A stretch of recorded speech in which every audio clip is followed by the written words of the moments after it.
Good morning, good afternoon, and good evening to everyone joining us from all over the world. Thank you all for joining us for the Goi Peace Youth event, Growing a Peaceful Future with Nature, Building a Sustainable World Through Empathy today. My name is Tatsuru Nakayama. I'm Program Director for Youth Education at the Goi Peace Foundation, based in Tokyo, Japan. I hope you will stay with us till the end. We are so happy to have more than 360 people from 52 countries of the world of a wide range of age groups who signed up for this event. Wow, amazing. Thank you all so much for showing up. Due to limited capacity, those who are on Zoom are either the winners and participants of the International Essay Contest for Young People and or the registered members of the Goi Peace Youth community. Let me first welcome all the Zoom participants to our event.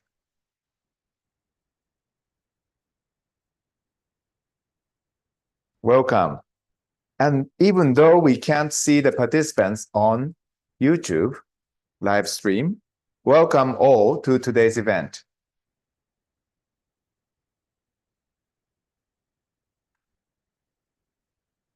Also, we have a team of staff members who will be running the program behind the scene.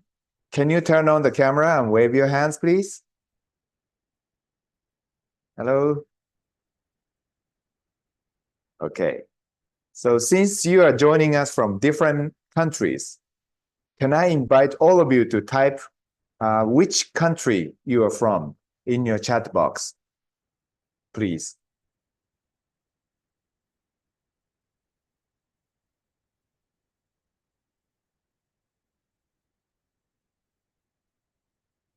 Okay. India, US, Philippines,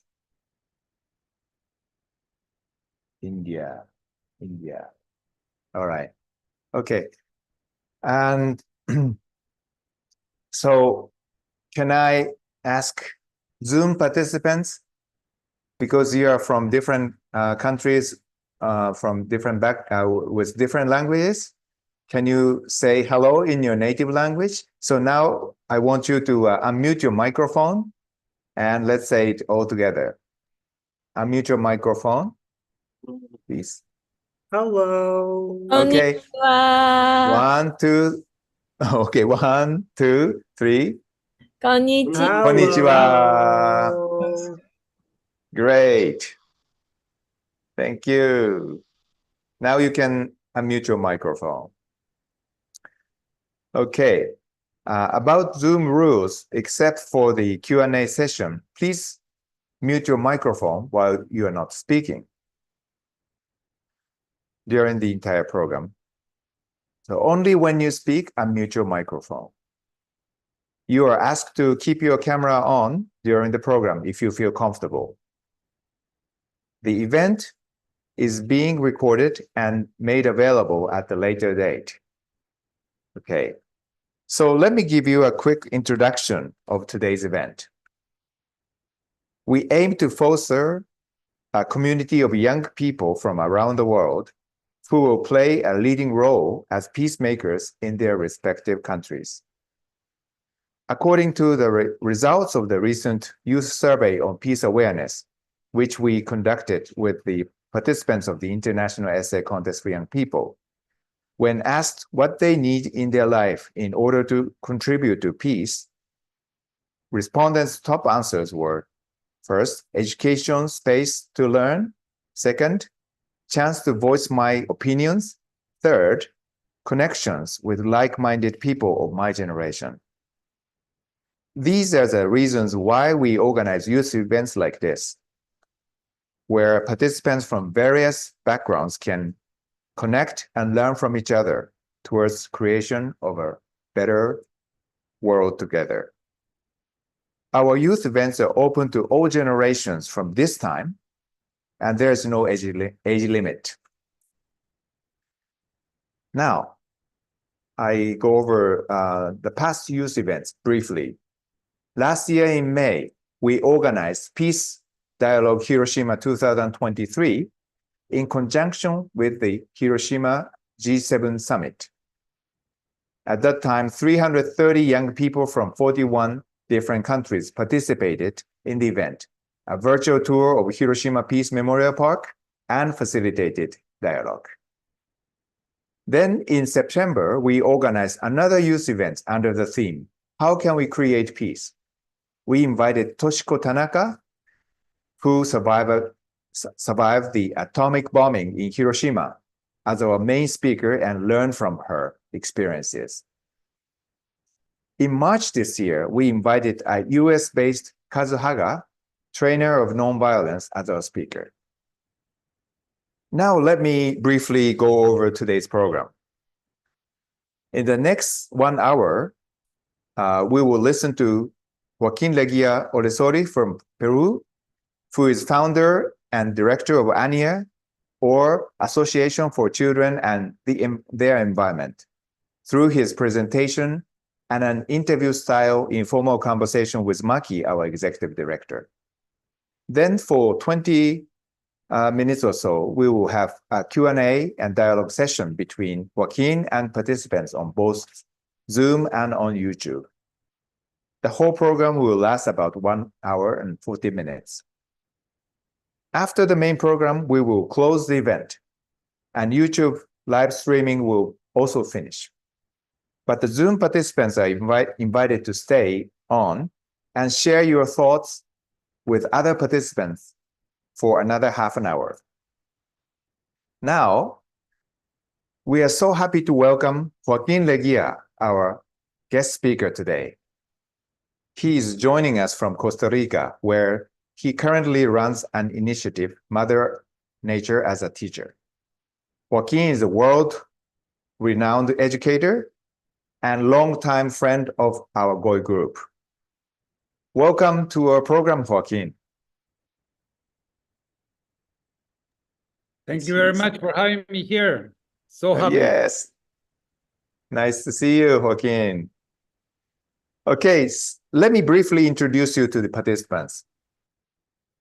Nearly 30 years ago, Joaquín founded ANIA to ensure that new generations bond with Mother Nature, develop empathy for life, and adopt lifestyles that regenerate the natural world and human relationships. He is a creator of the Children's Land, or TINI methodology, which has been recognized by UNESCO as a good practice in Education for Sustainable Development, or ESD. Children's Land have spread to 11 countries, including Japan, and the ministries of education of both Peru and Ecuador have even institutionalized it in their education system. We will first listen to Joaquín's story and practices and learn what we can do as individuals living on Mother Earth. While you are listening to Joaquín, all of you are welcome to start to type in your questions and comments in your chat box. Then he will answer your questions during the Q&A session. Now, the floor is yours, Joaquín. Thank you so much, Satsuru. Again, thank you, Maki, and all of you to having me here, invited, and thank you all the audience of all of you that are in different countries at different times, taking some minutes to be with us. So, okay, I will start my story. Let me just get here. Okay, here we go. There it is. So, can you see it? Good. Okay. Just give me 1 second. Okay, there we go. Dun, dun, dun, dun. So, they asked me to what I could contribute with it, and I wanted to talk about the work I've been doing for a very long time, which I'm very happy to have it as a mission, and that's to promote Mother Nature as a teacher in empathy for life. Yeah, all over the place. So the story starts when I was a little boy. I was brought up in the city of Lima, Peru, and by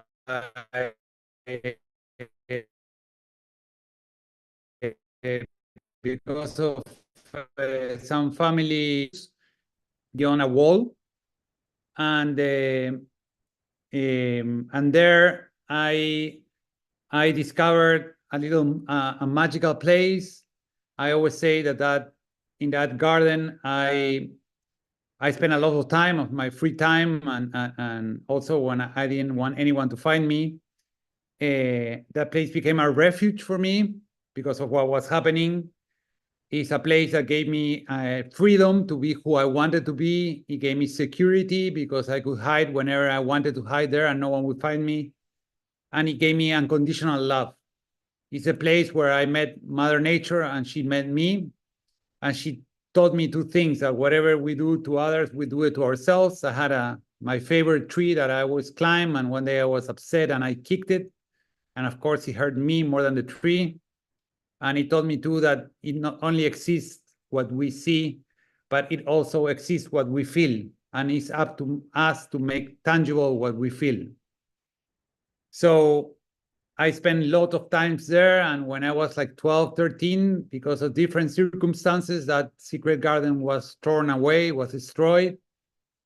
And then, so I knew what feeling was there to lose something precious to oneself.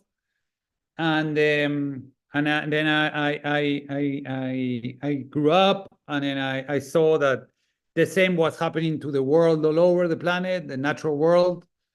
And I could presence the violence against all forms of life.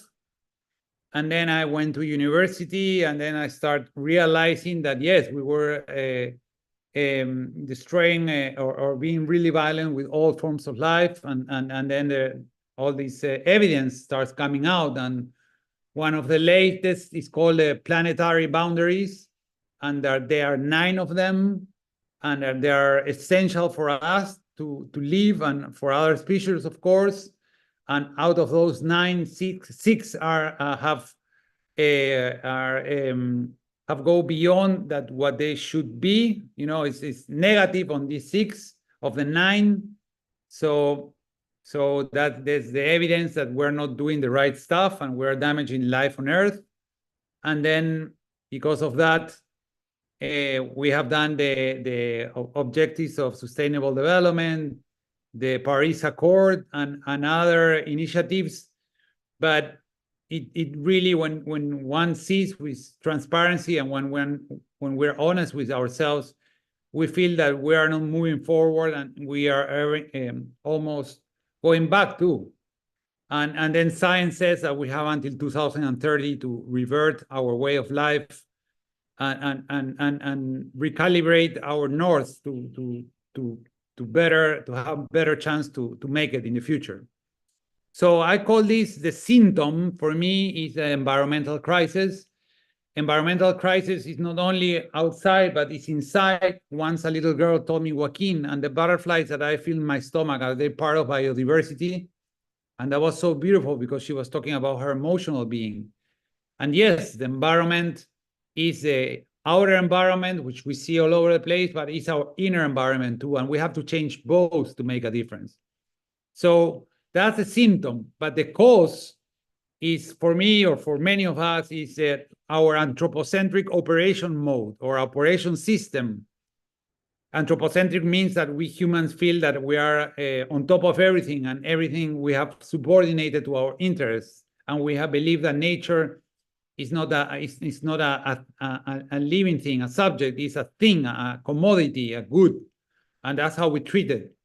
And it's an object. And that's when, and that plus that we thought that we are independent from nature, that's when we derail and we have come to this very difficult position where we're at. And when I talk the inner environment, there's a new term called nature deficit disorder, that it was named by Richard Louv. and that with the fact of that is that each time we spend less time in nature and more time indoors. And when we're indoors, like 90% of the time of children are more indoors now. And of that time, and other time, it's like more than 50 hours of being in front of a screen per week. And that's creating new symptoms that children are growing away from nature, away from life, and they're having all these kind of problems that you see the list there, respiratory diseases, obesity, conduct and attention disorder, lack of vitamin D, stress, lack of empathy, among others. And that's really, for me, is maybe the most important thing, because I believe that if children don't grow knowing, caring, and for nature, and of course experiencing it, then they are not going to protect her. And then if new generations don't protect nature and they don't act like nature, then I think we're in deep trouble. So now we go to the good news, the positive, and we believe where there's always a problem, of course there's always a solution. And the solution has been in front of our face for a very long time, but I don't know why, really, I don't understand why, with all these intelligent people, important universities, a lot of fundings, why we don't pay much more attention to this. And for us, the solution is to include nature's operation system in our ways of life. But what do I mean by nature's operation system? I'm making an analogy with technology. And we believe that the way nature operates has allowed life to exist, to flourish, diversify, and sustain herself for more than 3.8 billion years. That's all the time that life has been here. We human, the Homo sapiens, the human species, came along 300,000 years ago. It was nothing in all that lifespan. And so that way of nature operation system is called to nature's intelligence. As we are all over being overflown by artificial intelligence, there's nature's intelligence. And nature's intelligence are these inherited principles that allow life to be. And I will name 5 of them that we think are very important, and they group others. Number 1 is interconnectivity and interdependence. And it's as easy as, because we're all connected, whatever we do to others, we do it to ourselves. And so the way to move forward is to thrive by nurturing our environment and being multifunctional, like trees are, that they do many things, not only one thing. And by being multifunctional, I mean that we do things that are good for us, for other people, and for the natural world. Then comes biodiversity, where 1.9 million species have been identified, and each of them have their own genetic and function. And imagine that diversity. And we are as part of that diversity as human species. But we need all of them. We need to know that every species is important for the overall well-being of the ecosystem. So when we lose one, or when we lose many, we're losing too many opportunities and to solve problems that otherwise we will not be able to do. So they are all important, and they all keep our world healthy. Then comes collaboration, that it's known by nature that we thrive by collaboration, not competing. And that means collaborating among the same species, which is called cooperation, and collaborating with other species, that is called mutualism.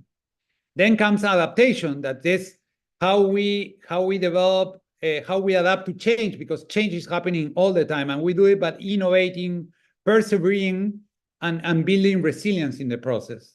And then comes regeneration, that is all, like everything in the natural world is cyclic, and it goes in circles.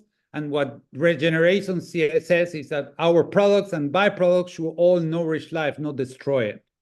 So these are 5 very important principles that we should be including in education, in economics, and in general, all our lives of the way we live. Why is this important? Because since life exists, 99% of all species have become extinct. 99. And the ones that have purdued, the ones that still are because they have followed these principles. And we have stopped following these principles a long time ago. So our future doesn't look too bright if we keep doing this. So bringing nature close doesn't only allow us to learn from these principles, but also it's proven, it's a lot of evidence now that when new generations, children grow in positive and regular contact with nature, it contributes to their well-being, their psychological, emotional well-being, their mental well-being, their physical well-being, and their social well-being. And also, it develops in them empathy for life. That is so important. And what is this empathy for life? That's how we define is the ability to feel, to think, and to act for the well-being of oneself, other people, and the natural world. And when we talk about oneself, we talk about spirit in the center and our body, emotions, and mind.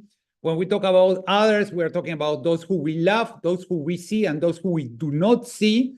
And among those who we do not see are our ancestors that have already left. But again, that you don't see them doesn't mean that they don't exist. And in many original cultures, they believe, and I do believe too, that we can connect with them all the time, and they give us guidance through dreams and signs. And then comes nature, that is air, water, fungi, plants, animals, soil, minerals, and of course, people. So we have to grow with this empathy for life, because then that will allow us to have that ability, that capacity to thrive by creating well-being for us, others, and the natural world. And that's, again, like Tatsuro said a little time ago, in 1995, I found ANIA, Association for Children and the Environment, with the mission that new generations develop empathy for life through initiatives that bond them to Mother Nature, learn from her, and empower them as agents of change. And we developed that formula that you see there, that is the world, that a thriving world equals X. That means multiple things that I'm not going to get into that.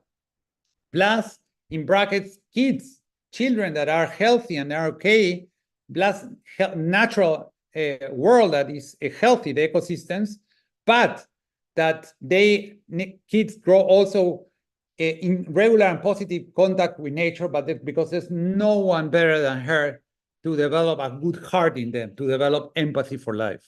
And that's probably that's a resource that is becoming scarce today in the world. And if we do that, if we develop the symbiosis between kids and the natural world, then we have a lot of chance to make it. So to be able to do this, we created the methodology called Children's Lands, or TINI, that it's a space given to children and young people where they have the possibility to nurture life and biodiversity, bond with Mother Nature, and learn from her to thrive by regenerating life and human relationships, by doing things that are good for them, for others, and the natural world. And that in the image of the right, that's how it looks. It's really colorful, it's really beautiful, it's really hopeful. Children are the ones who lead the process, and we adults facilitate the process.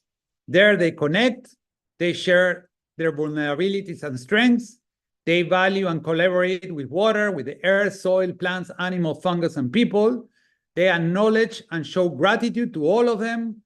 And in that process, they develop purpose. And because I believe the purpose of humanity, the humans, is to make a better world. And we do that by doing things that are good for us, others, and the natural world. And when you understand that that's your purpose, no matter what your talents are, your talents is a medium to be able to do this. You can be a dancer, a football player, you can be economic, you can be a biologist. It's all good. But with all these different diversity of functions, if we all collaborate, we can create that better world. And of course, that produces within us hope when we know that we have come to make a better world and we are needed. So we created all these educational materials for children to apply this children's lands methodology with all these characters that are some of physical. We have virtual material too. And then we went to schools and start implementing this in schools and in formal education and non-formal. And I'll quickly go how we do it in schools. There are 5 steps. One is nature is made visible and institutionalized as a teacher. And she's made visible according to your own culture and your own name. You put your own name. And then kids, then the headmaster of the school signs a document through which he or her are incorporating nature officially as a school teacher. And then teachers and students give her the welcome. Number 2 is that within the school, is identify an area, an open area that will become Mother Nature's classroom. And that place is institutionalized too. So it will always be there. You cannot, and in the future, no one comes and puts cement there. We need that place, and that institutionalized, and that will be implemented with the kids. So number 1 is include nature as a teacher officially. Number 2 is identify an area of land in the school and declare it that it's going to be Mother Nature's classroom. Number 3 is implementing that area with the kids. That is so important, and using it and including in the schedule of the school. So children have a semi-structured time there with nature. So all these are the periods of the school, the timetable, the schedule, and it's important that at least there's 1 hour in the week, in school days, that children have the time to be with nature. Teachers can use this space anytime to teach math, language, or whatever they want. But beyond that, it's important that kids have time to be with nature, and the teachers stay on the side. And in this place that it will be implemented with the children, they do things that are good for them, their spirit, mind, emotions, body, for those who they love, they see and they do not see, and with air, water, fungi, plants, animals, soil minerals, and as the best allies.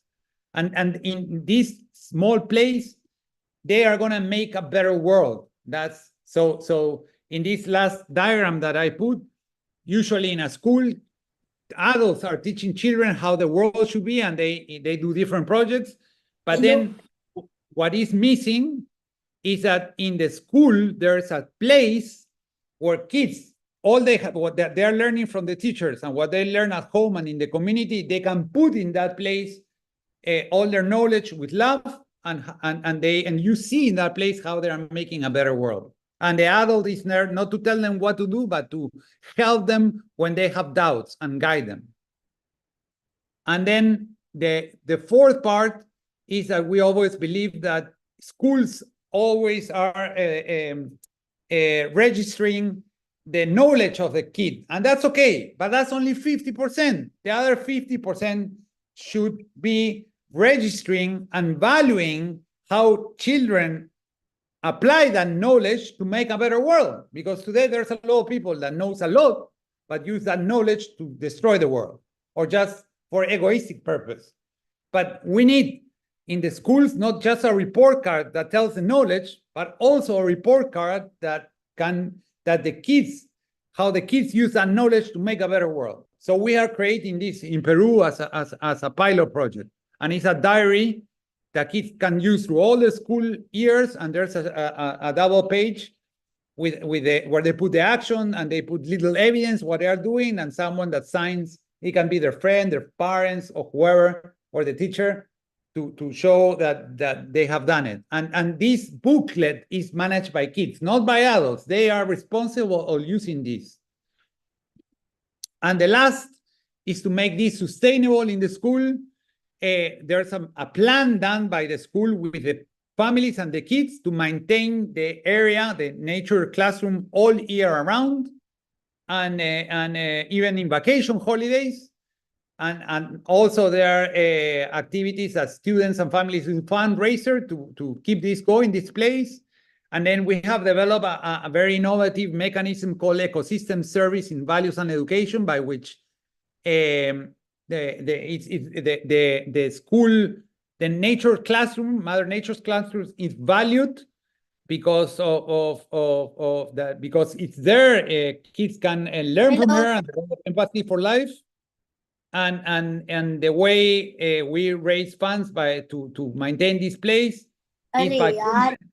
is by compensating the carbon emissions of our cell phones, our TV screens, our cable, our tablets, our video games, desk computers, and portable computers. All the things that keeps us in the screen, if we compensate the carbon footprint, half of the money that is paid goes to a fund to nurture these green areas in the schools.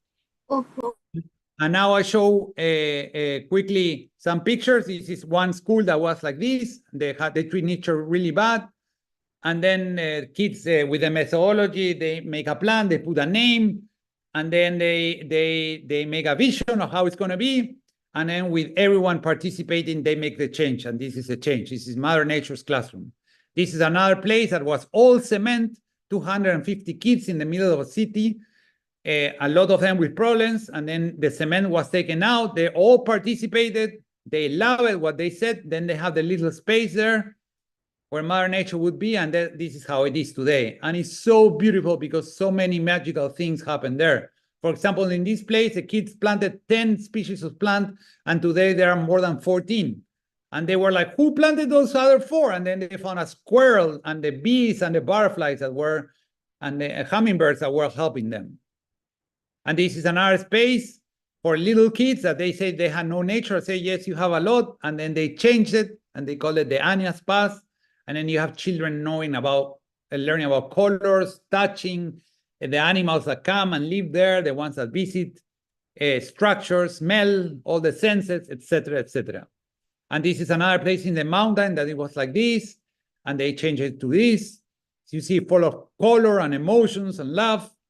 And this is how the world should look. I love this picture because this is a Mother Nature classroom. This is Mother Nature classroom, and this shows how kids, when they have the opportunity to make a better world, they can do it, and that stays in their heart forever. And they will try to do that in their life because they know they can do it.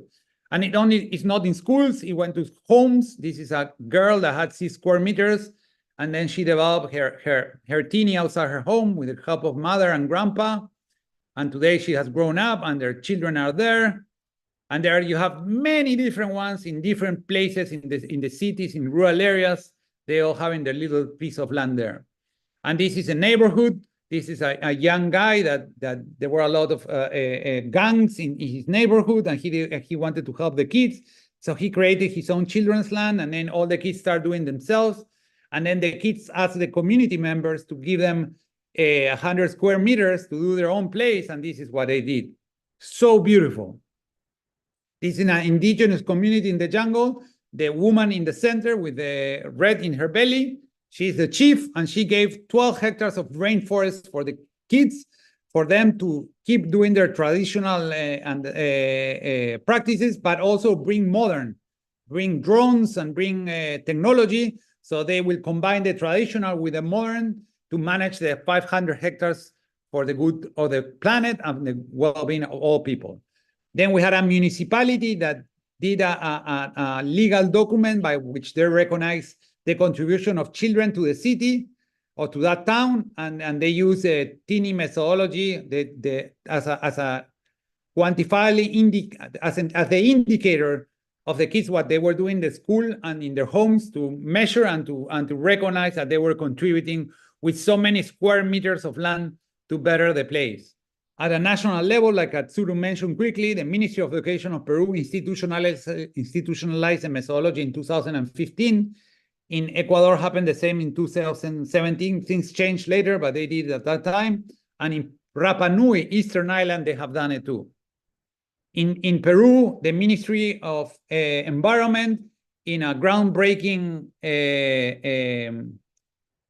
action, they declared Mother Nature officially as a teacher in the promotion of environmental education for the development of pro-life and pro-nature values, attitudes, and environmental empathy, which was a groundbreaking thing.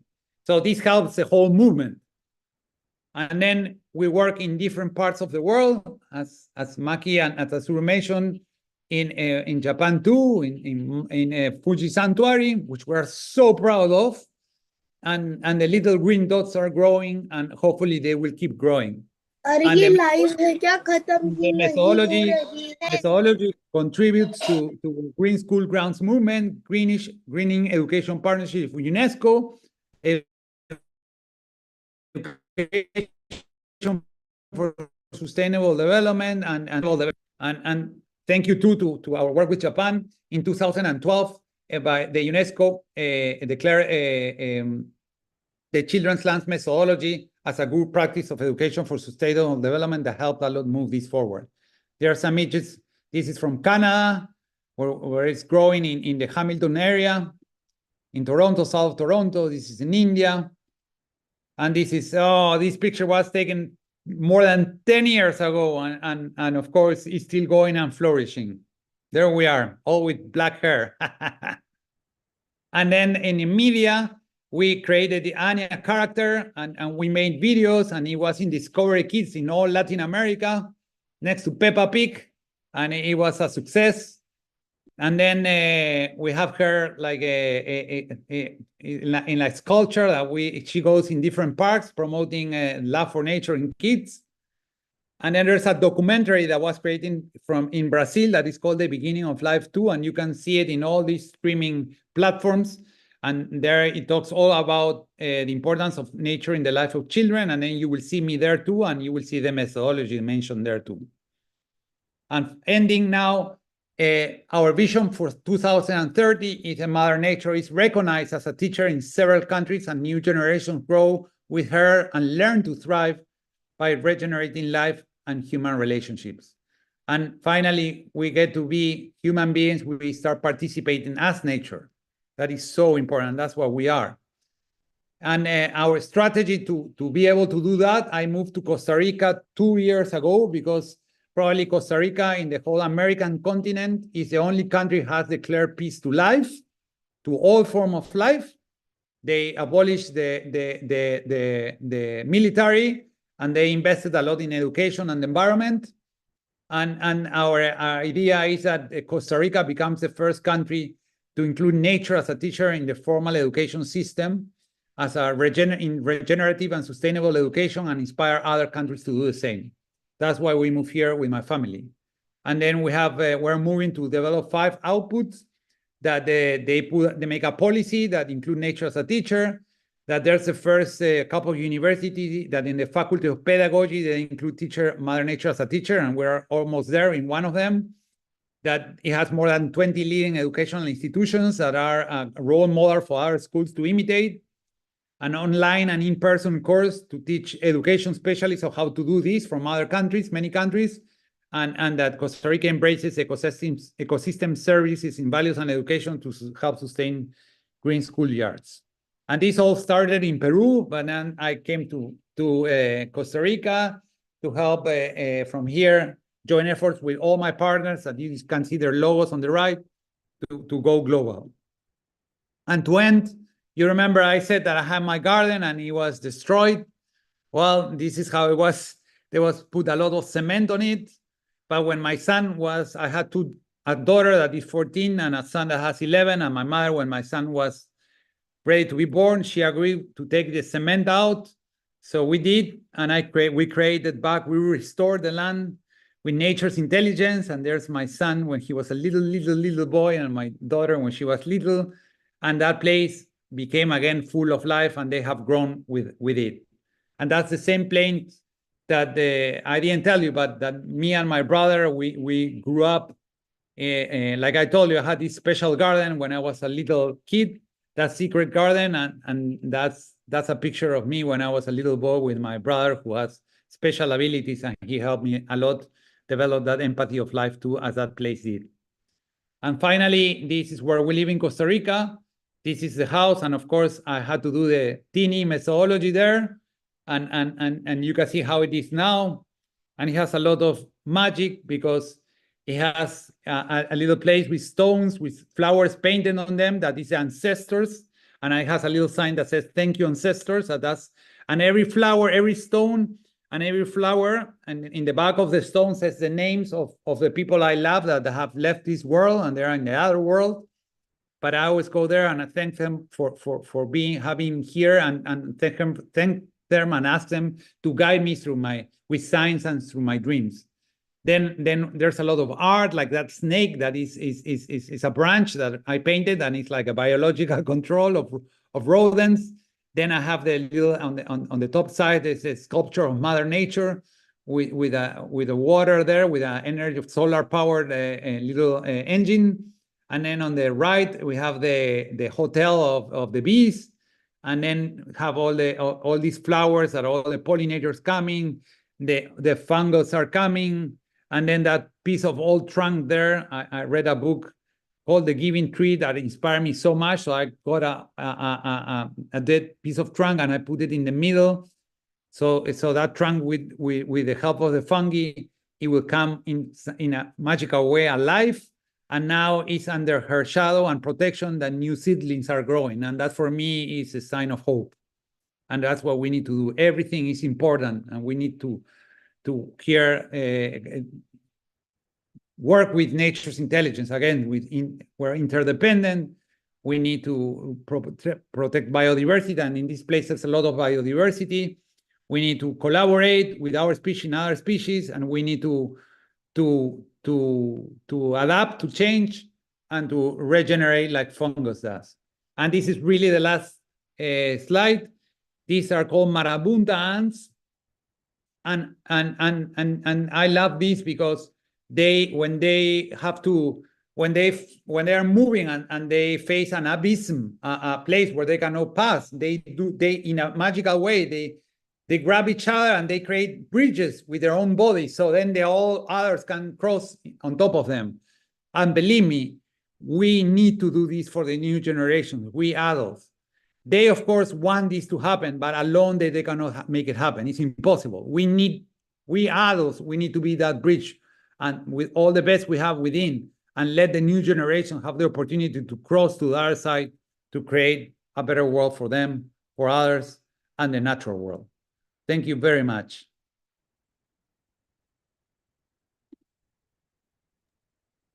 Wow, what a beautiful presentation and inspiration that you gave to all of us. Thank you so much, Joaquín, for your passionately sharing your experience and stories.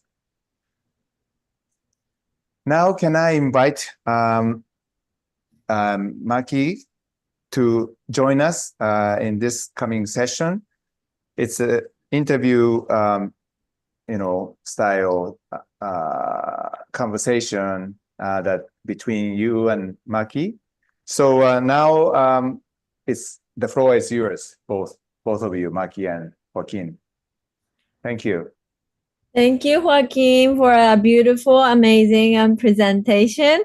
You always remind me how kids have so much power and energy and love towards nature naturally if we make them free to do anything they want to do. Like, you have deep trust in the children, and that deep trust opens children's infinite wisdom and power to create a beautiful future for the world. And that's why I really love your work and project, and you inspire me all the way through my whole life. So thank you so much. The presentation was amazing. So I would like to ask further about your project, because I see so beautiful youth here with so sparkling eyes trying to learn from you, to bring your ideas and wisdom into, I think, their culture and their country.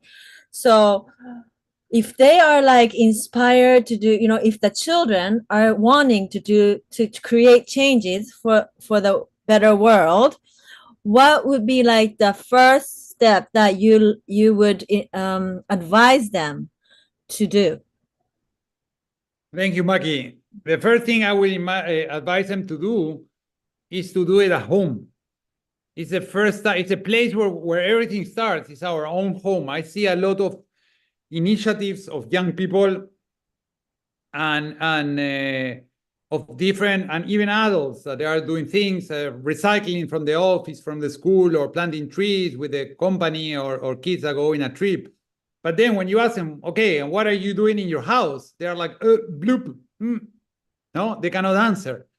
And I always say the home is the most important place, because you should have the collaboration of your parents, of your family, or at least if they don't want to collaborate, let you do it, you know. And in the homes, usually there are a lot of little things that one can do. So I always say, start with home, share what you're doing in the homes with other kids. It's always important for children not just to do it themselves, but to share what they're doing with others, their peers, you know, to see and show each other and learn. And of course, if there's an organization or some adults that are helping them and guiding them and praising for what they're doing, even better. But I will always say, start by home. So like if they want to start with home, what is like the principle that you would advise them? Like how do they start from home? Okay, they go and tell their family, the adults in the family, that I say, Dad, Mom, Grandpa, Uncle, I want to be in charge of environment in my home. Can I be? I mean, you are in charge of bringing the food, you are in charge of working there. I want to be in charge of the environment in the home. Can I be? But if you give me the responsibility, then you listen to me. You know, and if I'm not saying that you're going to do everything I say, but at least listen to me. And I will do investigation. I will research what would be best for all of us, that is also good for the world, for the planet. So if we don't want to use plastic bags anymore, then we have to buy other kind of bags that are reusable. And then if you say you are lazy about it, then it's not fair for me. So that's what I mean. I will tell you, I will look what is good, what we can do in the home, in transport, in having plants, in animals, in what we buy, that, for example, furniture that comes from sustainable wood, the use of paper, the way we use water, the way we use energy. We can we protect flying birds that they don't crash against the windows by putting some kind of stickers that help that not to do that. There are so many little things. Stop using plastic bags, recycle materials, do compost, walk more, use public transport, do skateboard or bicycle, or have once a week, all of them go into a natural area. All of those things, but be in charge, you know. So yeah, that's how I would say I will start. It's you ask for a responsibility, you will be given the responsibility, and then you put a little of your time and research to help your family move this forward, and hopefully they will, and that will empower you, no? Yeah, that's true. Become the leader of the environmental part in your family. Yes, The that's parents, the beginning. yeah. Sorry. No, Yeah. yeah, no, I'm saying that's a good beginning. Yeah. You know, and then when in schools, or you have a community organization that you are doing certain stuff, you can say, yes, I know how to do this because I'm doing it in my home. Or you can say, this is great, I'm not yet doing it in my home, I grab this idea and I will take it there. We even, with my organization, we created a kit for homes that is a sticker, a thing that sticks in the refrigerator, and then you put stickers of that in every transport, with animal, wild animal, domestical animal, plants, what you eat, you know, the groceries you make, so many things you can make, you know. But the kids put stickers, so when they conquer every place, every new thing, action with their parents, they were so happy, and then they shared it. Thank you, Joaquín. So the children will start from home, and you've been doing for more than like 20 years, 30 years, right? Nearly 30 years. And I would love to, you've shown us some of the pictures, how children can make magical thing in their garden and their home. But would you share some of the stories of like shift that children made within like this 20 years of your work, like inspirational stories or events that you have witnessed for this 20 years? Do you have some of that? Yeah, I can tell you two stories. One is two things that they have taught me. Okay, one was a girl when she was 11 or 12 that she had a children's land in front of her house. I showed one of the pictures there with the grandpa and mom. And I remember she was the first one to do the methodology in front of her house of anyone. She was the first one. And so we kept communicating with her, and then she said that when she started doing it, she was so happy, but then she found out people were stealing her plants. They're just taking it out. And not even, some of them were just destroying it, not even taking them. And she was really sad.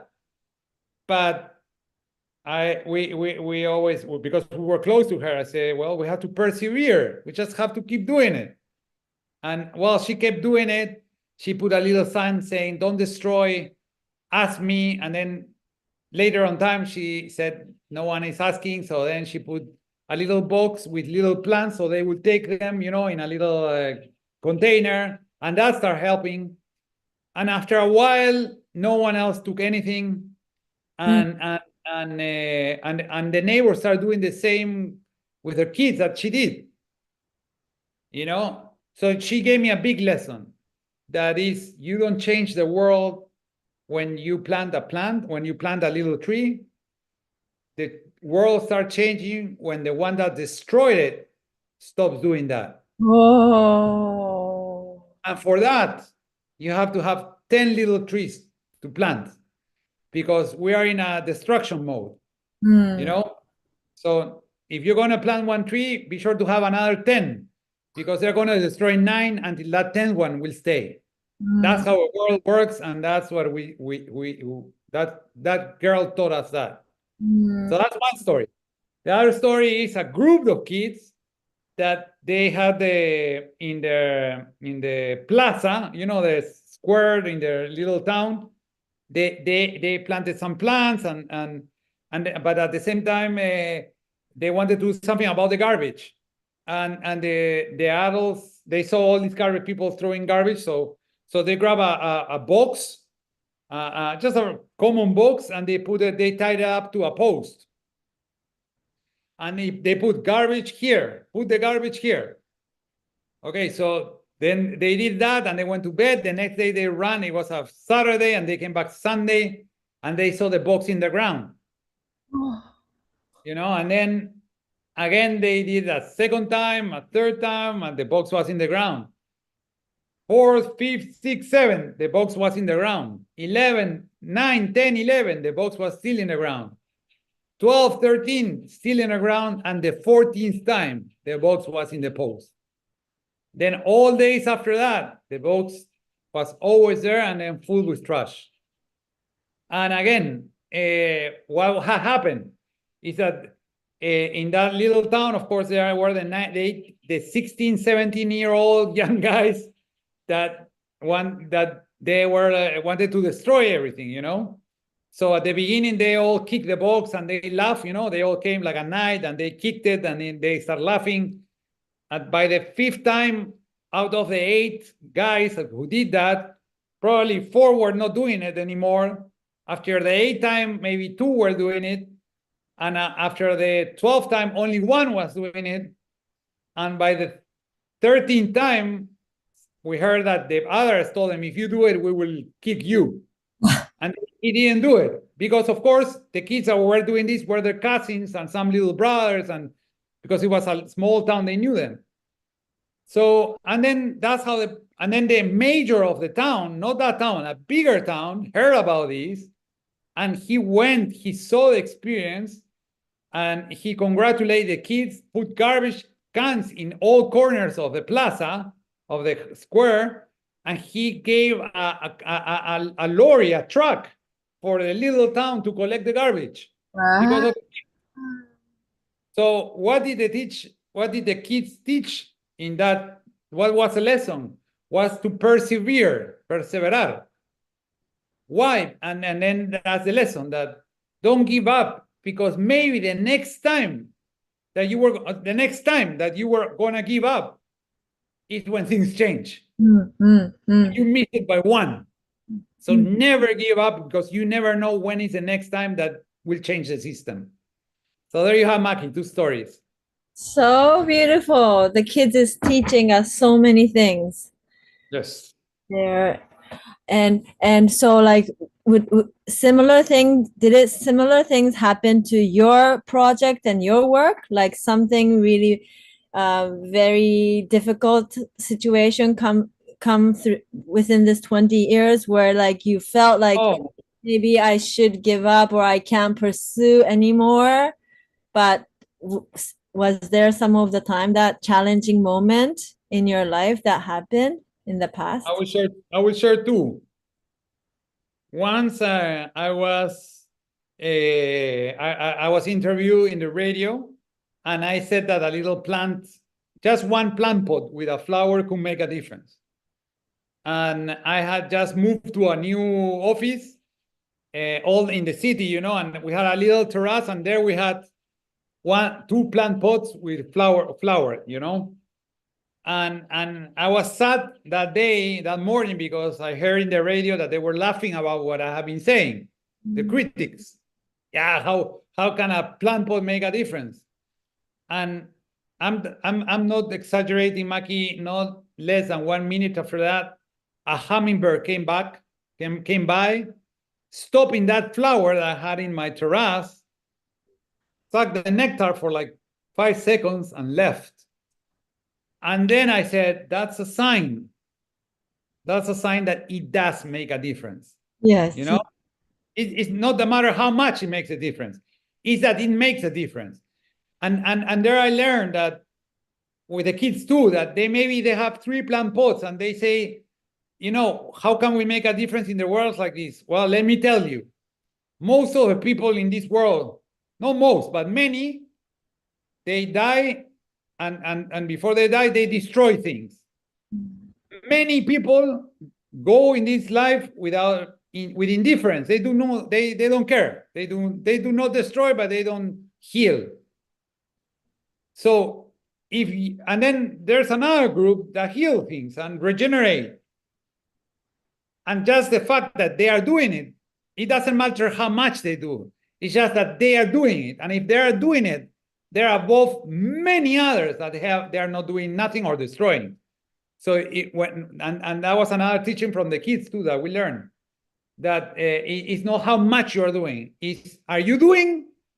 And if you're doing it, we praise you, no matter. And then it's up to you to grow what you're doing. But if you are just doing it, you are much better than many people that are not doing or destroying. That was one time. And then the other time was, I told you that the Ministry of Education of Peru institutionalized our methodology. And the Ministry of Education of Ecuador, the government of Ecuador, institutionalized the methodology.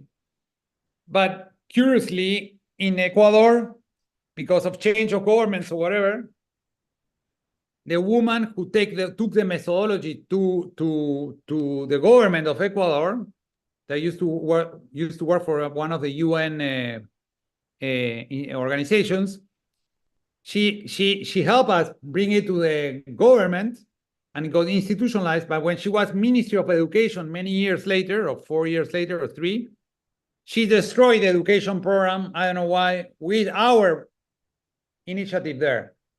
So they disinstitutionalized and a country level, because they changed policy and they didn't get it. And then she left. And then there's no education program, or environmental education program. So I was really sad and disappointed because of that. You can imagine this is huge. But then I said, you always have to see the bright thing in the dark side. And I say, well, how many people have programs that have been disinstitutionalized at a country level? I say, well, I can say we are moving forward, but some didn't work because of whatever reason. But that gives us more wisdom knowledge. So when we move forward, we know how it goes. But politics is very hard, you know, and the politics today in the world is very, very hard. So we are more focusing on the people, on the kids in their homes and the teachers in the schools, and if they do it, then it's good, you know.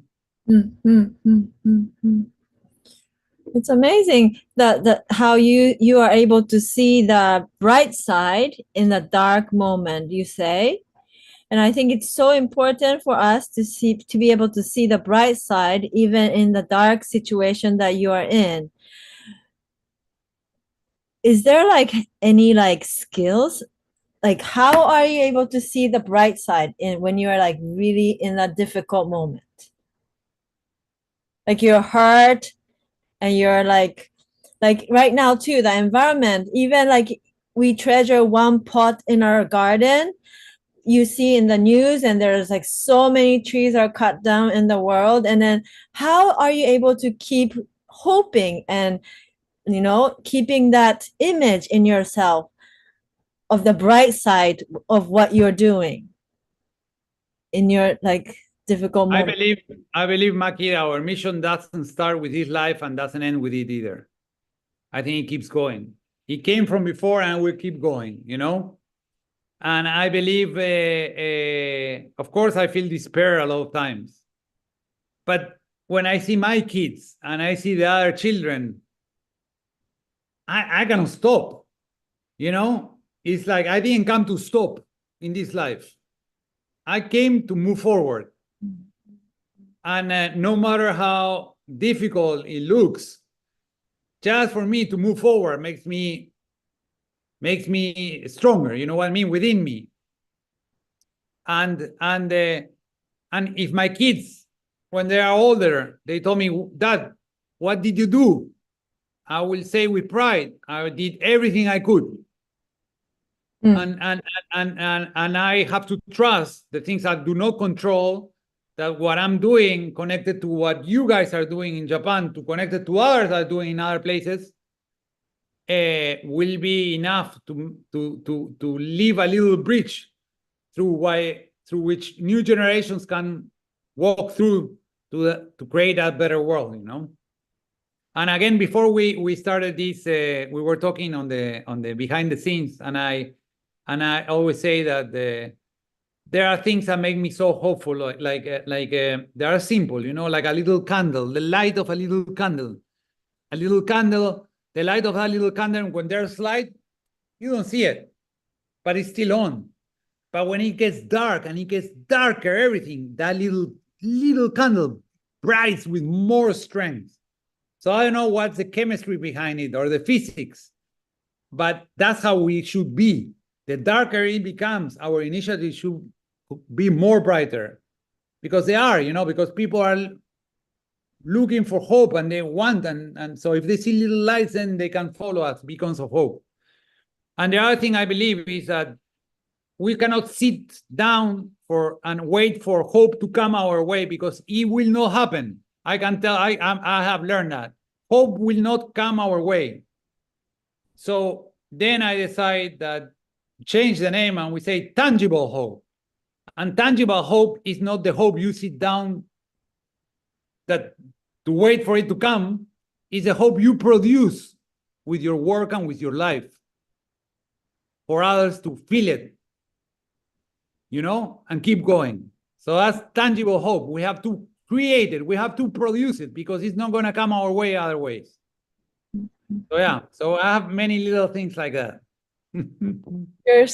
Your passion and your work and your experience really like give me hope and power. And I hope that when I die, I could tell my children that I've been keep walking, you know. It's not important what you have created, but you keep going towards your passion and hope and your dream, and that will be the light, the candle for when the world is dark, when the environment, when the places are dark, that light, the passion of keeping moving forward makes big difference in you and people around you. Yeah, that's sparking light.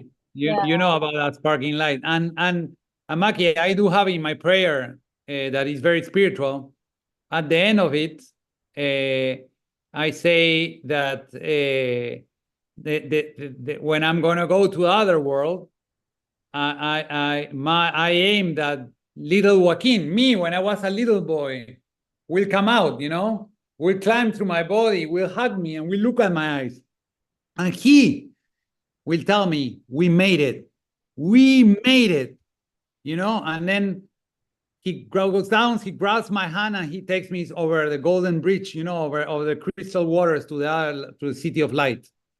And I always pray, I aim that, that I make proud little Joaquín.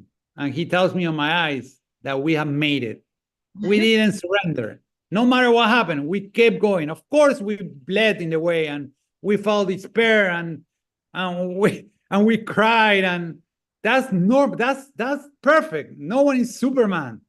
There are times when we go through this, and we need to experience that because that makes us humans. But then we stand up again, and then we keep going, because the kids don't learn from what we say; they learn from what they see us do. They know that language. Thank you so much.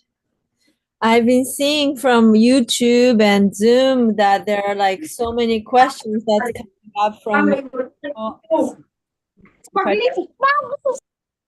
and so cute voice coming from the Zoom.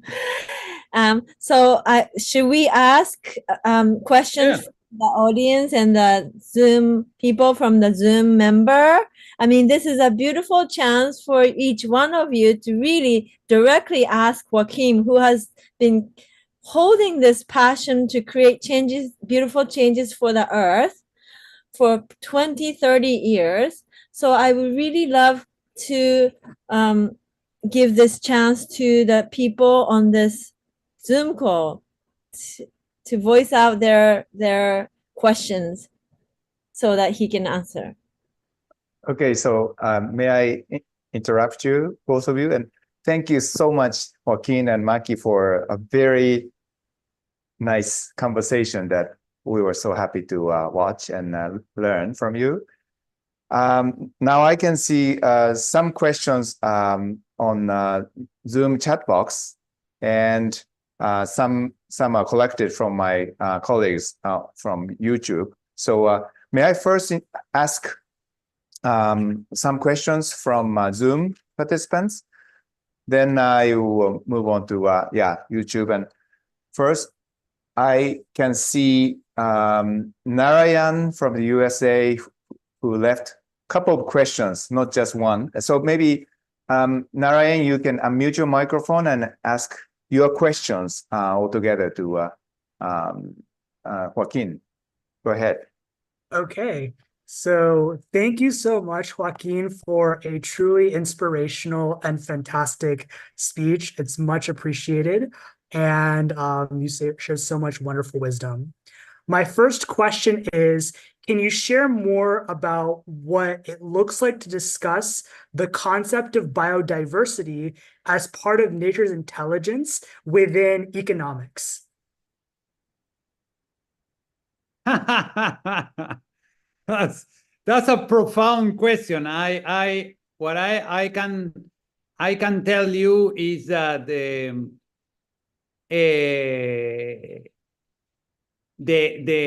nature's intelligence with its principles, it's with all the artificial intelligence that is being thrown to us, and then nature's intelligence coming and with the what I said, interconnectivity, biodiversity, and collaboration and adaptation and regeneration, through economics. So let's say the way we produce things, the idea is that how we can thrive, how we can be better, how we can be more prosperous by regenerating life and human relationships.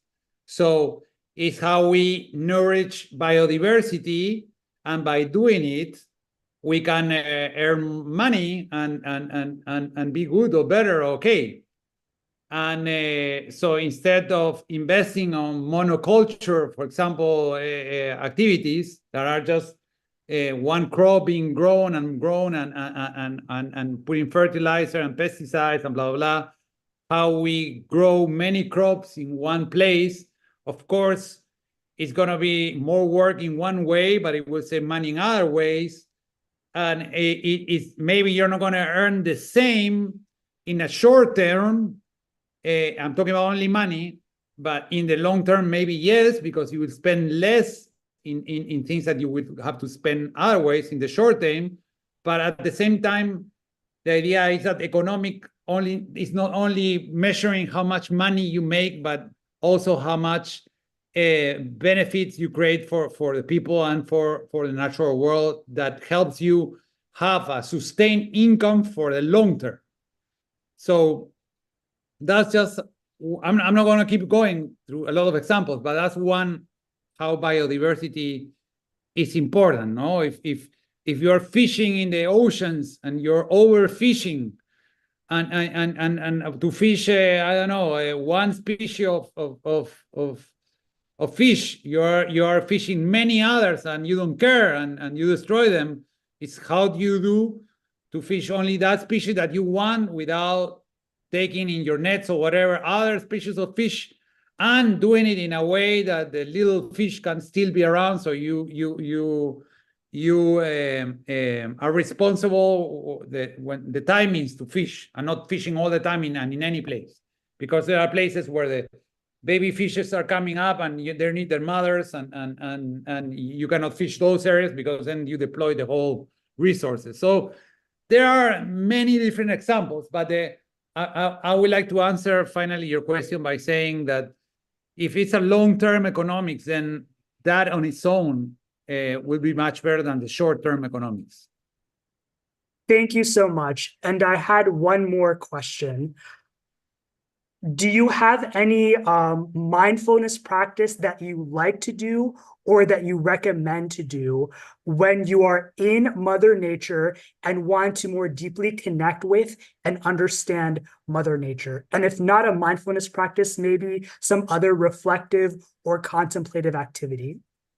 Listen, I showed a picture of my children's lands in Costa Rica at the end. And that's what I do it. I grab that piece of land at home. I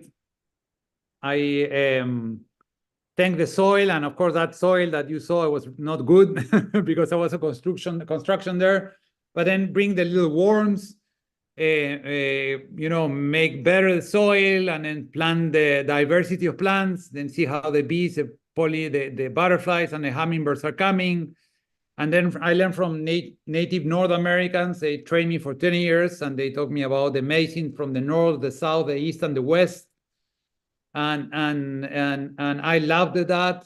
From the east is where the light is born. So everything that is born coming from there, the new things, the babies, the hope, it's the sunrise. That's where it comes. The east, the south is a place I have in my piece of land, and very well known, the north, the east, the south, and the west. I know where it is, and I do things in each place that remember of this, and I understand that. So east, I have Mother Nature there, because it's the beginning, giver of life, and the water and the flowers, some flowers. Then on the south, it's about nurturing your mind and your spirit and your body. So I have certain plants that I like there to eat and to smell. And then on the west is a depth, is places of depth and the unknown, and it's where the darkness rises, darkness comes, and that's to go within, and that's where I have my place of the rocks with all my ancestors that I thank every day for what they have done and what they keep doing to channel through me their wisdom and help me accomplish my mission. And then we have the north, that is where we all come together as one. And then, so to complement that, that's a deep question. So I'm sharing it deep. So in short, is having this piece of land that I nurture, and that piece of land nurtures me back. And I see when all the little animals are coming there, and the fungi appear, and the plants are growing.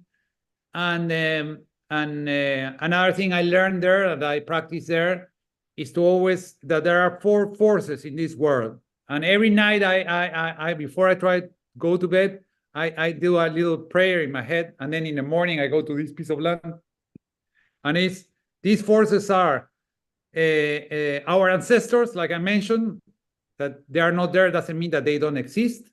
And they communicate with us through signs and dreams, but we have to connect with them. We have to think about them. I have the pictures of some of them in my house in a little corner, with a little plant. And in my garden, I have the rocks. Then we have the unborn, that those have not yet come, but will come, and they want the world to be better. So I'm thanking them because they help me realize that whatever I do now, I have to include them in my formulas. So in many years, things are going to be better for them when they come. And then Mother Nature is the 3rd force that I've talked about her. And then the 4th force is us, the living. And among the living are the ones who support our mission, are the ones that support our heart, our health, and our loving members are those who support our family and those who support nature, or Mother Nature. Yeah. So that's my little ritual that I do. Wow, thank you so much. I really appreciate your perspectives. Thank you. And thank you, Narayan, for your questions, and thank you, Joaquin, for answering so sincerely. Now, I can see another question from the Philippines. Jazzy Saint Lane, you want to ask him your question by yourself, please? Oh, sure. Good day, Joaquin. Actually, it's, afternoon here in the Philippines, so I have a question. I'm a member of a club here in my beloved country. Actually, for the next upcoming academic year, I'm already the vice president. So my question is, how can I do or lead as a youth some environmental activity or activities if our club doesn't have enough funds to do such activities? Jesse, what I would recommend is, how old are you? I'm already 16 years old. Okay, you go to school? And the club is from the school or is outside the school? It's from our school. It's within the school. Okay. So, of course, I would recommend 2 things. One is you guys get together and make a list of all the things you can do at your homes, and start and make and help each other to ask your again, like what I was telling Maki, you go to your homes and you ask your parents so you can be the environmental responsible from your house, and together in the group make a list and make a kit. How can other kids do that from you put it into practice in your home with other members, and then once you have a nice way to do it, you put that into paper, and maybe you guys can draw something or whatever, and guide other kids to ask their parents for them to be the environmental stewards in their homes. That's one thing. And the other thing that, of course, I recommend is like Greta, she made a big movement. I always wish that there's a movement that the kids from school are demanding the school system, that nature should be included as a teacher in their own school, with a place where they can be with her and learn about nature's intelligence and all the benefit that it brings to your life and others and the natural world. So those are the 2 things I would recommend: the home and with the club asking or researching how you can bring nature as a teacher in Philippines. We don't have any experience in Philippines, so actually that would be the first in the whole Philippines if you decide to do that. And of course, through Tatsuro or Maki, you can get my contact if you decide to do that, and I can guide you guys. Okay, thank you for your advice and tips. I appreciate it. Thank you. Jesse, Yeah, thank you, Joaquin.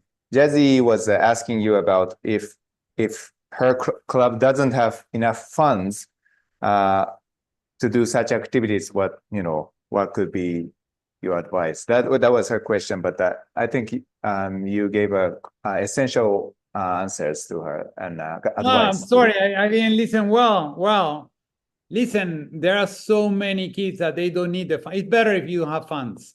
It's better because then it's like then you have to make it happen. We have to take our head away that we need funds to make things. If we make things, funds will come. It's the other way around. Wait, I don't know why I left. Okay. So if you do things, then the funds will come. I don't know if you get me. So if you go to the school and say, we want to bring nature as a teacher, as an example, what are you talking about? No, we need to do this. But that's going to cost us, that's not going to cost you anything. You have a piece of land, every student can bring one plant and put it in there in the ground. That doesn't cost anything. And to make a paper saying that nature is a teacher, you don't need money to do that. And to put 1 hour in the schedule for you guys to be in nature and make a better world in that little place, they don't need any money to do that. And to water those plants, you carry it with your own hands and do it, So in the home too, when you do it at home, you don't need funds for doing that. Yeah, thank you, Joaquin, for answering Jazzy's question. But I love Jazzy's question, Tatsuru. It's important what she asked because we have been brought up in a way that we need funds to make things happen. I'm telling you. We don't have funds. Let's say there's no funds. What are you going to be sitting there and saying we cannot do anything? No. The beginning is we have no funds. How do we things with no funds? And if you start doing things with no funds, funds will come because they love when you do things with no funds. That will attract the funds. So just do it. Wow. Other way around. Yes. Thank you. Thank you. So, and I have some list of questions that are raised on the YouTube comment box. First, can I ask, you on behalf of them, and I put two questions together and first ask you on their behalf. The project is fantastic. How did you go about approaching schools to presented it? And were there any problems while planning or connecting with interested people? And followed by another question, how can we spread your project to other countries and get more schools to participate? I think it is a wonderful project and should be shared throughout the world.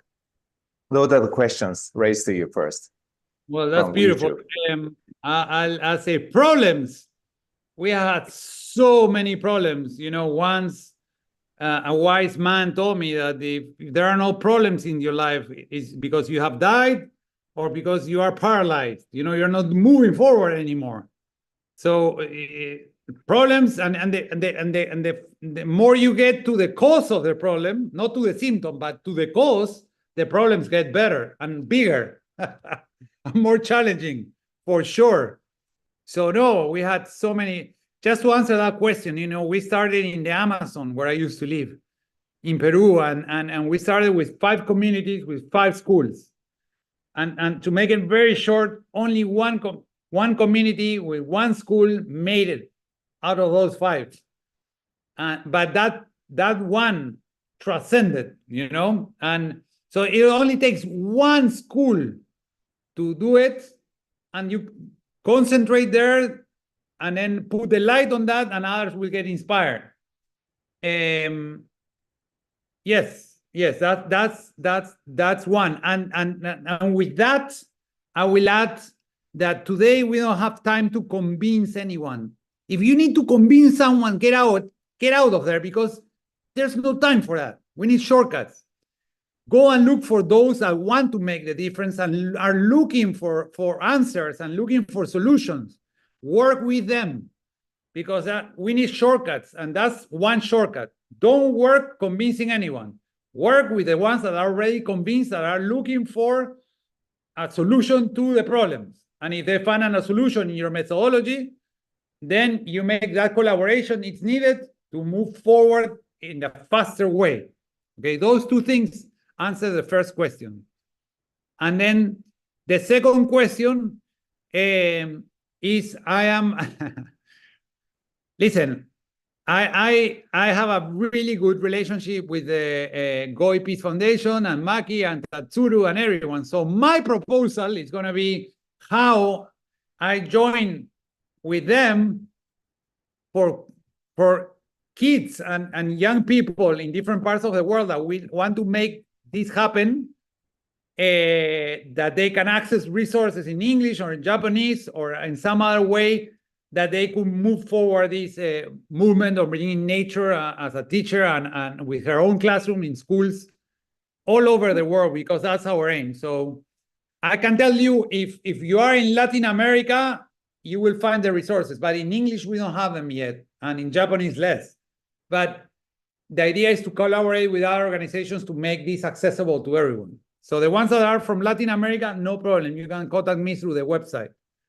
But the others, I have to make a partnership, and maybe with Maki and Tatsuro, we can make it, you know? I don't know. We have to talk about it. And then I can go to Japan. Okay. Yes, you're always welcome to Japan. And thank you so much for your practical answers to, I'm sure that really answered those who ask questions on YouTube, the first two questions. And may I ask you another question, maybe, because of the time constraint? What can you say to people who don't believe in the importance of the natural world? For example, parents who limit their children's contact with nature because they think it's a bother or dangerous. It's very interesting, Tatsuru, you know. It's the way around that I'm working with, and there are some other organizations like this organization called Alana in Brazil, is that they are working with pediatricians and psychologists. So they understand, they are better equipped to make parents understand the importance of this. Because if Joaquín goes and tells them this, they go, yeah, Joaquín, you know, yeah, it's a nice guy. But yeah, we have no time, you know. But if the pediatricians, you know, you understand me, no? The pediatricians or the psychologists, school psychologists, pediatricians, the headmasters of schools, they are promoting this because they can tell you that nature's presence in the lives of kids are good for the like cognitive, physical, emotional, and social, and develop pro attitudes towards life. And the scientists, of course, then probably parents will move forward with this. It's like telling parents are all concerned about the kids being excellent in math, in language, in technology, or whatever.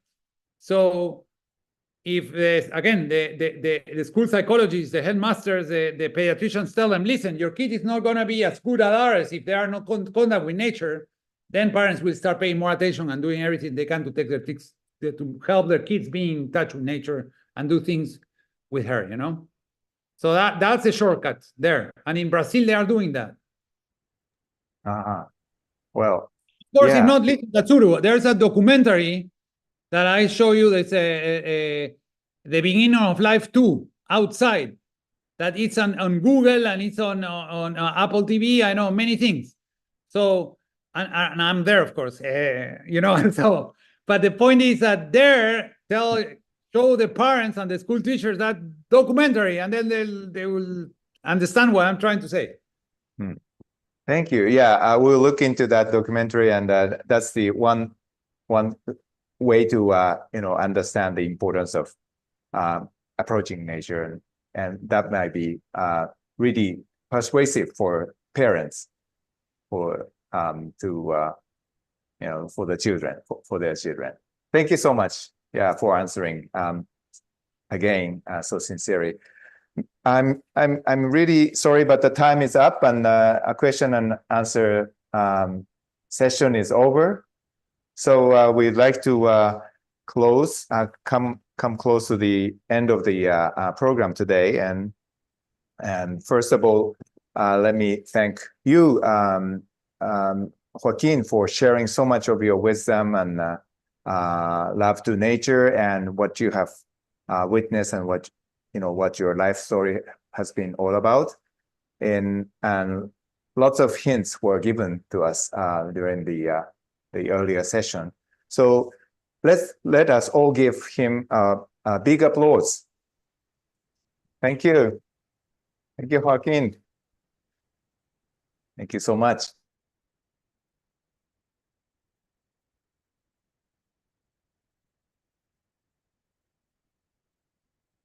Before closing, I'd like to invite Maki again to for some final comments. Maki?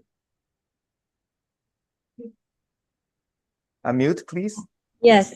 Thank you all for joining the Goi Youth event today. Joaquín has taught us so many things that we can start from ourselves and then share the stories, and that will make difference. And then the important thing is not making difference, but you keep doing what you are inspired to do, and that is the most important things. That was a so like precious message that we learned from him. And so I really want to thank Joaquín for offering his busy schedule, this special time for us. And for youth that's coming from all over the world, I know there's a time differences and you need, and it's a weekend and you're busy, but you're managed to make this time for us to join together. So I really thank youth who are here today and who are connected to us through YouTube. Goi Peace Foundation is creating a place where each one of you can learn from peers who are pioneers like Joaquín, who are a step ahead in making the world a better place. And at the same time, we want to make a place where the same generation from all over the country who share the same aspiration can connect with each other. So I met Joaquín when I was early 20s in an event like this. And our friendship continued for more than 20 years, and he has like given me advice and like strength when I am in a difficult time. And this friendship has really helped me continue to keep my passion and dream move forward. So I really want to give you a place like this where you can connect with each other, to support each other, to make your dream come true. It is important to hold your own dream. However, the bigger your dreams are, the more important thing is to connect with friends who share similar aspirations to support each other so that each of your dreams can come true. Imagine if you have a team of 20 people and each person work to achieve their own dream. It's the effort of one person, right? But if the 20 people puts their energy into helping other 19 members in that team, then 19 people's energy will be focused on you. In other words, you can achieve your dream with 19 times the power that you could do alone. So this is the power of the team and power of the people who connect the same dreams. And I know that this Goi Peace Foundation's youth passion is to create a better world, a peaceful world. So I really want you to connect with each other, help each other, keep, giving positive energy to each other so that your passion will not burn out, but keep burning. And that will be the candle that Joaquín has shared with us. So I hope the Goi Peace Youth Platform can be a place and give you a gift of this miraculous encounters that will help you. And we will continue to host a program to build this platform. So please continue to join us at future events whenever you can. So thank you very much. Thank you, Maki. for your closing remarks. So before real closing, I want to make a few announcements. And first about the Goi Peace Youth Community, as Maki just mentioned earlier. The winners and participants of the International Essay Contest for Young People, or any youth up to 30 at the time of registration from around the world, are all welcome to sign up as members of the community. And members can join future events like this on Zoom, and will receive the latest information about international events like this one, and other programs from the Goi Peace Foundation. If you're above 30, you are most welcome to join us on YouTube and support young people in your communities and countries who wants to connect, share their voices, and learn from each other to create a better world. So we hope you all stay connected with us and invite your friends, children, and even your grandchildren to sign up as members of the community. You can see the link on the chat box. Next, about upcoming youth event. We plan to continue holding events like this several times a year to foster a community of young people from around the world who will play a leading role as peacemakers in their respective countries. The next youth event is planned sometime in October this year. We don't have confirmed speaker yet, but we will make an announcement with all the details by coming September, hopefully. And about participant survey on today's youth event. Soon after the program, we will send you an email with an online questionnaire about today's event. We would really appreciate your feedback. You can see the link on your chat box. And later, you will receive on email. As soon as a link to the video archive of today's event is ready, we will share with you. But before a real closing, we like to have a group photo shooting with the Zoom participants only, unfortunately. But so please turn on your camera if you can. Those who are not, please do turn on your camera for group photo. So you can pose and Satomi will screenshot our photos. Everyone smile.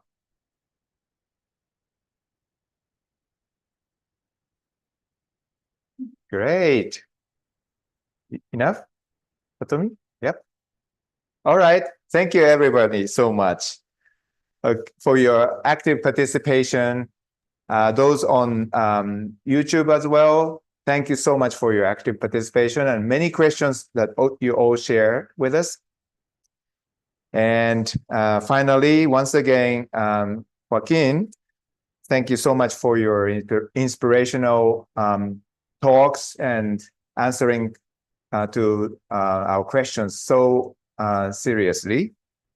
And we really take your message of hope and hope we can continue to work with young generations, and we will carry on a peaceful future for Mother Earth. So finally, we want to say goodbye, and we also hope that we would like to have you with us in the future events like this. Thank you all so much. So goodbye, and see you again soon.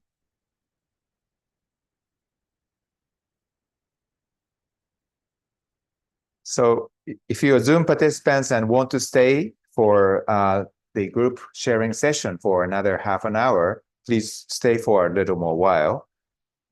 Or if you want or need to leave, you can press the exit button for YouTube participants.